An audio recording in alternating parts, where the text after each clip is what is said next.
tout le monde. Bienvenue à cette assemblée extraordinaire.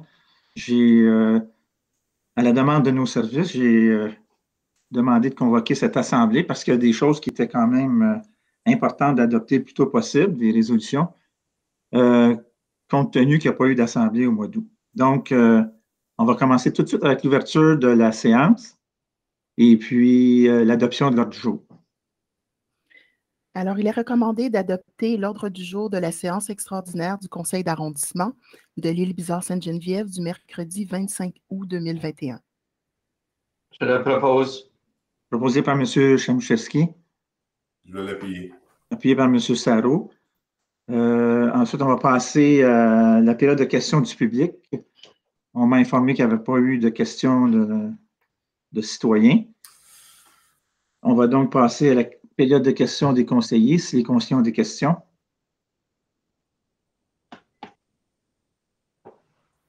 Donc, nous allons commencer avec le point 20.01. Alors, nous adoptons aujourd'hui une résolution afin de mandater une compagnie, la compagnie Les Entrepreneurs Bucaro Inc., pour voir des travaux qui correspondent à la réfection de diverses rues dans l'arrondissement par la méthode de planage-pavage à la suite d'un appel d'offres public qui a été reçu. Il y avait 8 soumissionnaires et le plus bas soumissionnaire, c'était les entreprises Bucaro Inc. Alors, je ne sais pas si, Monsieur le directeur, vous voulez peut-être préciser un peu comment s'est déroulé le processus. Souhaitez-vous que je lise le texte de la recommandation? Oui, allez-y donc, on va commencer par ça, c'est vrai.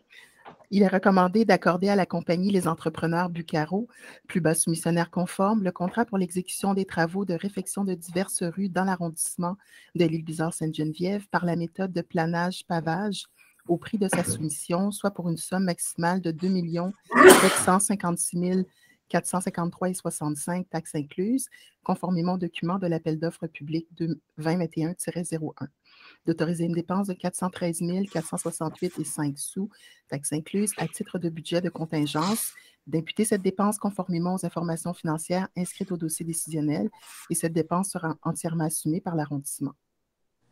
Je le propose. Je vais l'appuyer. Proposé par M. Chamuchevski, appuyé par M. Larocque. Je voulais dire que ça comprend 11 rues. Sont indiquées dans le sommaire décisionnel. Saint-Charles, Gilles, Després, Joly, Proulx, La Douceur, Saint-Antoine, Jacques-Bizard, Colombier, Thibaudeau et Boivin.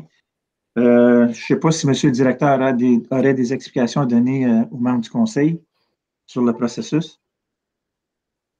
Écoutez, le choix de ces 11 rues-là a été étudié l'an passé avec notre service d'ingénierie, basé sur, on a une liste de rues qui sont à refaire évidemment là, chaque année. Il y en a qui sont le réseau artériel, il y en a qui c'est le réseau local. On s'est assuré que le réseau artériel, qu'il n'y avait pas des réparations qui seraient faites en dedans d'un an, qu'on attribuerait ces rues-là. Et à travers ce qu'on appelle les cotes, là, on a des cotes pour les rues et tout ça. On a décidé pour être un peu plus efficace, être capable d'en faire un petit peu plus, là, de se contenter d'un planage qui pourrait certainement, pour les prochaines années, pour ces rues-là en particulier, très bien répondre à la situation. Alors, ça va nous permettre de faire un petit peu plus de surface, de pavage pour des rues qui étaient dues là, pour être réparées. Là. Parfait. Est-ce qu'il y a des élus qui auraient des questions à poser ou on va procéder à l'adoption? Moi, j'en avais en fait une ou deux. Là, ça concernait, entre autres, au moment où on avance dans les travaux, on voit des trous d'hommes, les drains, les drains pluviaux, peu importe lesquels, là, puis que c'est affaissé ou bien un problème relié à ça. Est-ce que ça rentre dans la contingence, tous ces éléments-là qui devront être ajoutés au fil du temps, là? Est-ce que c'est comme ça que ça fonctionne? Je vais laisser M. le directeur répondre à cette question. Pour ces rues-là, là, pour lesquelles on va faire des ouvrages, là, évidemment, s'il y a des corrections à faire au niveau des regards, au niveau des entrées de service ou quoi que ce soit, on va les faire. Là. Ça, c'est certain qu'on va les faire. Là. Les ajustements vont être faits. Les ajustements vont être faits. Les ajustements vont être faits à mesure. Oui, oui, c'est ça, dans le sens de dire ça va être fait, mais ça va être. Je vois qu'il y a un inspecteur qui va accompagner aussi les travaux, là, un inspecteur qu'on va nommer ou qu'on a nommé, je ne me rappelle plus. Là. Oui, Et on va le puis, nommer. OK. Donc, c'est comme des addendums qui vont s'ajouter au contrat ou bien on devra repartir en soumission pour est-ce que ce sont des gens de nos services qui vont faire les travaux? Comment ça va fonctionner, ça? Parce que moi, la rue Saint-Antoine, j'en connais un endroit où ça devra être fait, là, c'est clair. Là, donc, là, en lien avec les rues qui vont être faites, là, les 11 rues qui ont été nommées. Voilà, là, oui, là, on va mandater après ça une compagnie, un laboratoire, puis on va mandater aussi une compagnie pour la surveillance des travaux. Alors, voilà. nous autres, on va s'assurer que tout est fait selon les règles, là, avec les paramètres qui sont dans le devis, dans l'appel d'offres. OK. Mais ce que je veux savoir dans la question, c'est est-ce que c'est Bucaro qui fait les travaux ou bien si on devra, un peu comme le 13 Charest ou peu importe lesquels, où on a dû aller en demande autre parce que on a découvert qu'il y avait quelque chose qui ne fonctionnait pas bien, mais que l'entrepreneur ne pouvait pas le faire. Est-ce que là, ce sera Bucaro qui le fera ou bien lui, il est juste concentré dans de l'asphaltage? Non, Bucaro, normalement, fait les travaux. Alors, s'il y a des contingences ou des choses à ajuster ou quoi que ce soit au niveau du planage, du pavage ou des reconstructions, ces compagnies-là qui font du pavage sont habituées de faire ça. Ça fait partie de leur... C'est pour ça qu'il y a des contingences de 15 là, qui est quand même un montant assez important. Voilà. OK, là, je comprends. OK, c'est bon. Merci. Aviez-vous une autre question? Vous aviez deux questions. En fait, c'était l'échéancier. Je vois que ça commençait en décembre 2021, puis ça allait jusqu'en 2022. Là, je me disais, les travaux ne seront pas faits cette année, donc ça veut dire, c'est ça que je comprends. Non, les travaux, c'est pour ça qu'on fait tout de suite la résolution aujourd'hui pour pouvoir donner le mandat tout de suite à la compagnie de laboratoire, à la compagnie de surveillance, à Bucaro, de commencer rapidement les travaux. Je veux dire, ils ont tout le mois de septembre et octobre qui sont des beaux mois dans l'été, parce que l'été maintenant est beaucoup plus devancé, pas devancé, mais elle s'étire dans le temps. Là, fait que normalement, il n'y a aucun problème à faire de l'asphalte en septembre et en octobre. Là. Ah, parce que, en tout cas, je lisais autre chose, là, mais là, je ne le retrouve pas rapidement. Mais ça va, Moi, j'avais vu, comme ça. Mme Marceau, j'avais vu dans le sommaire décisionnel que ça prendrait, c'était des travaux qui s'échelonneraient sur 45 jours, que ça devrait se faire en septembre-octobre. Bon, ben alors, je vais revoir mon sommaire. OK, merci. Alors, on va passer à l'autre point. Item 20.02, il est recommandé d'accorder un contrat à FNX Innov pour effectuer le contrôle de la qualité pour des travaux de planage et de pavage de 11 rues dans l'arrondissement de Lévis-Sainte-Geneviève, selon l'entente d'achat contractuel numéro 141-04-48, appel d'offres numéro 19-17-934 et le GDD 120-385-5002, d'accorder à FNX Innov un contrat au montant de 51 492,93 incluant les taxes et d'imputer cette dépense conformément aux informations financières inscrites au dossier décisionnel. Je vais proposer. Proposé par M. Larocque et appuyé par M. Chamouchevski. C'est ce qu'on parlait tantôt, le contrôle de la qualité pour les travaux de ces 11 rues-là. Item 20.03. Il est recommandé d'accorder un contrat à FNX Innov pour effectuer la surveillance des travaux de planage et de pavage de 11 rues dans l'arrondissement, selon l'entente cadre 2021-03, d'accorder à FNX Innov un contrat au montant de 124 808,81, incluant les taxes, et d'imputer cette dépense conformément aux informations financières inscrites au dossier décisionnel. Je le propose. Proposé par M. Chamouchevski.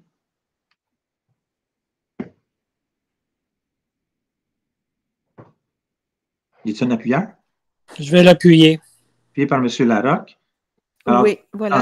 Quand on a parlé du dossier de la surveillance des travaux, ben c'est exactement ce qu'on fait pour les mêmes dossiers. Oui, Mme Marceau. Donc, oui, voilà, c'est ça. C'était à la page 37 du document PDF, là. C'était échéancier de réalisation et équipe de projet. Donc, octroi du contrat de l'entrepreneur le 23 août, réunion de démarrage, réunion de chantier aux 2 semaines, réception provisoire novembre 2021, réception définitive novembre 2022. Alors, c'est là que j'avais pris l'échéancier. Puis là, c'est pour ça que ma question à savoir, là, vous semblez dire que ça va se faire vite, vite, vite, là, mais qu'est-ce que ça veut dire, cet échéancier-là? Je ne sais pas.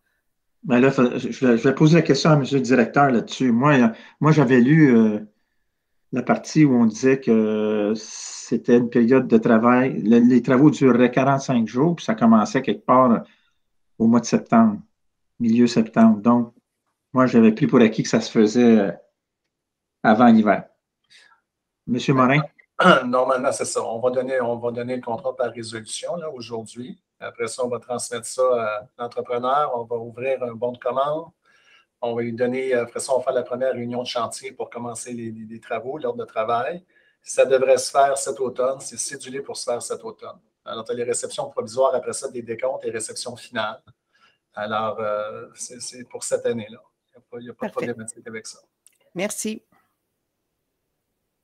Merci.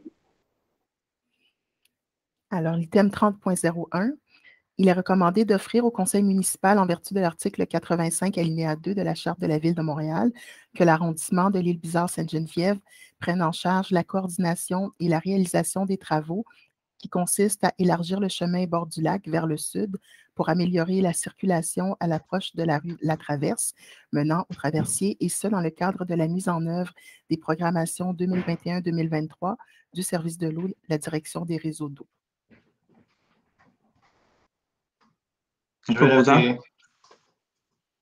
Proposé par M. Chamchevski.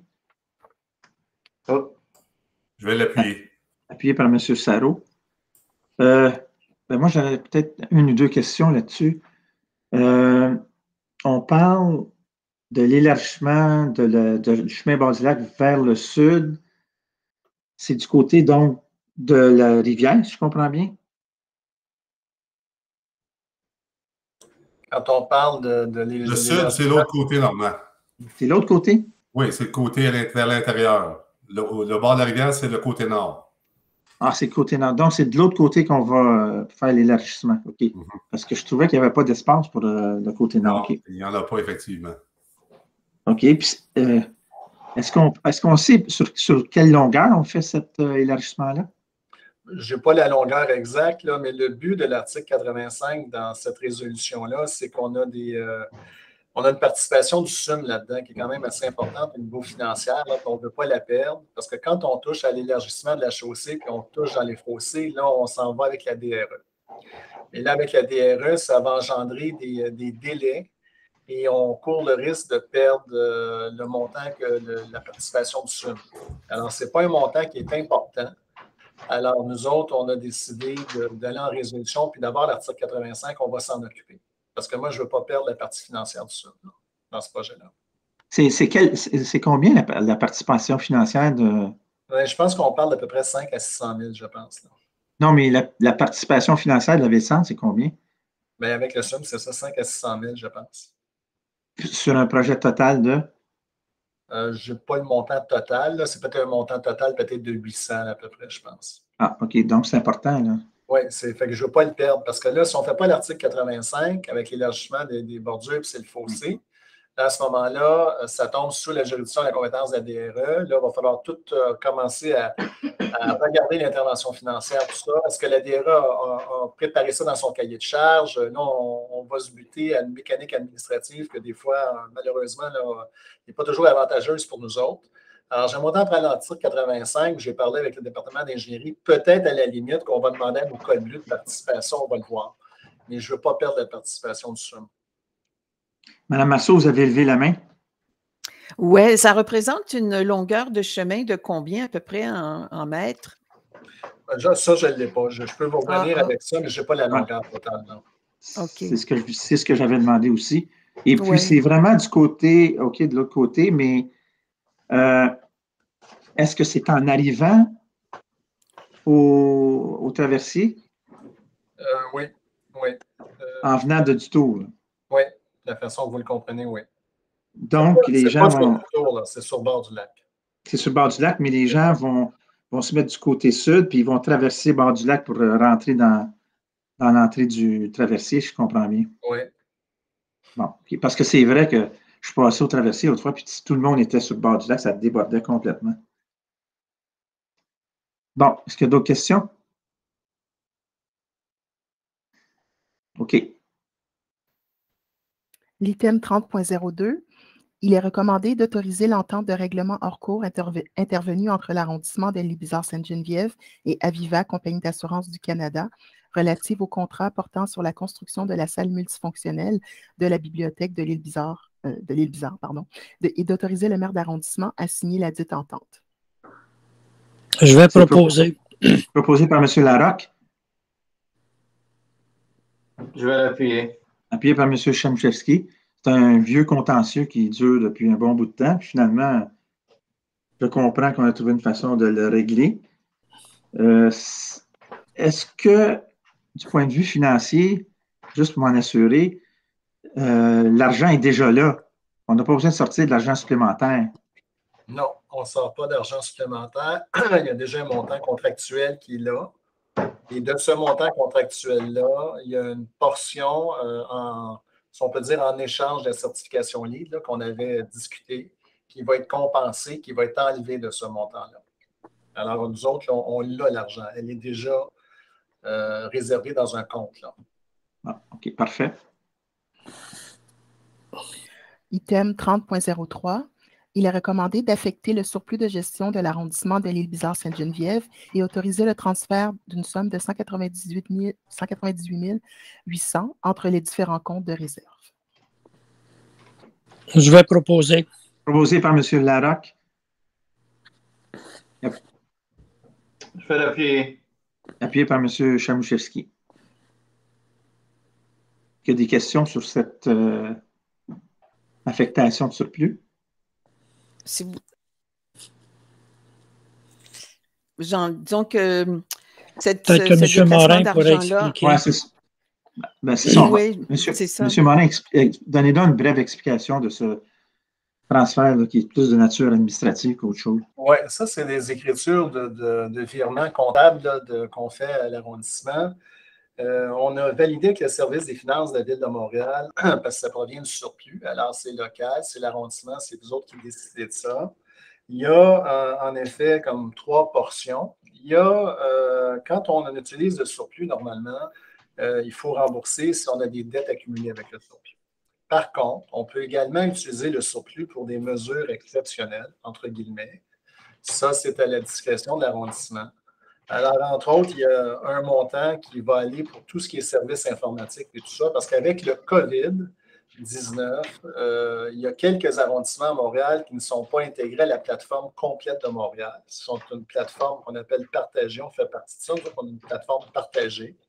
Et là, Montréal n'a pas défrayé les coûts de COVID-19 associés à ça. Alors, nous autres, on est obligés de prendre l'argent qu'on avait dans notre PTI qui restait, puis tout ça, puis on a tout vidé, même le surplus budgétaire opérationnel.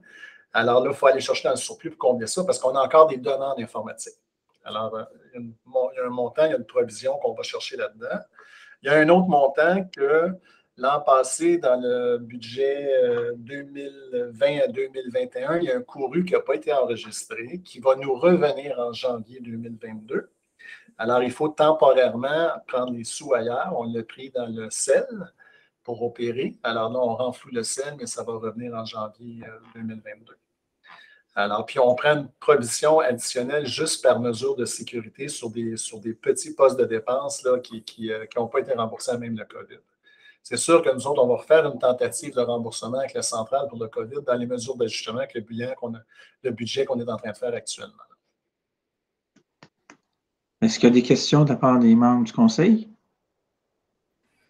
Alors, merci beaucoup. On va procéder maintenant à la levée de la séance. Ça prend un proposeur puis un appuyeur.